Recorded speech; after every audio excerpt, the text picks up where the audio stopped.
курорт. И, конечно, тоже были невзгоды всякие разные. Я очень много видела инвалидов, очень много видела больных. И потом как-то решила, что как бы этим людям помочь.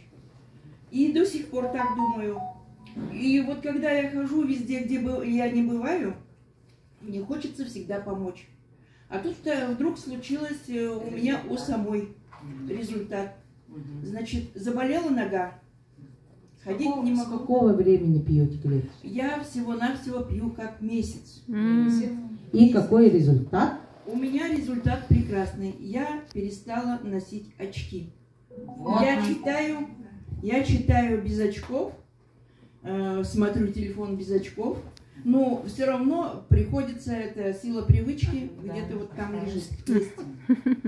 Дальше. Перестала болеть нога. Я вот говорила, что у меня сустав болит. Почему-то приходила на прошлую конференцию с больной ногой, да? Ну, я так поняла, думаю, что это обострение. Действительно было обострение. Сейчас я нормально хожу нормально.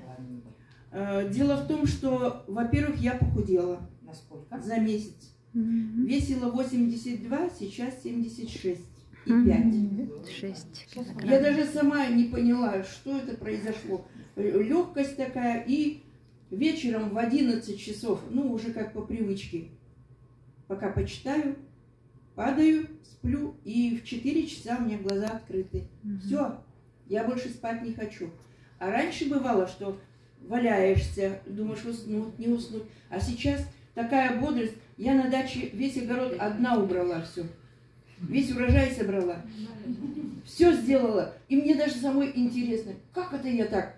Ведь я ходила вот так, и еще думаю, надо, наверное, это тросточку себе и пойти к этому ортопеду. Не надо туда идти. А почему-то время тянулось, и я все не шла. И тут вдруг случилось, что у меня заболел сын. Заболел сын, ему не могут поставить диагноз врачи. И, значит,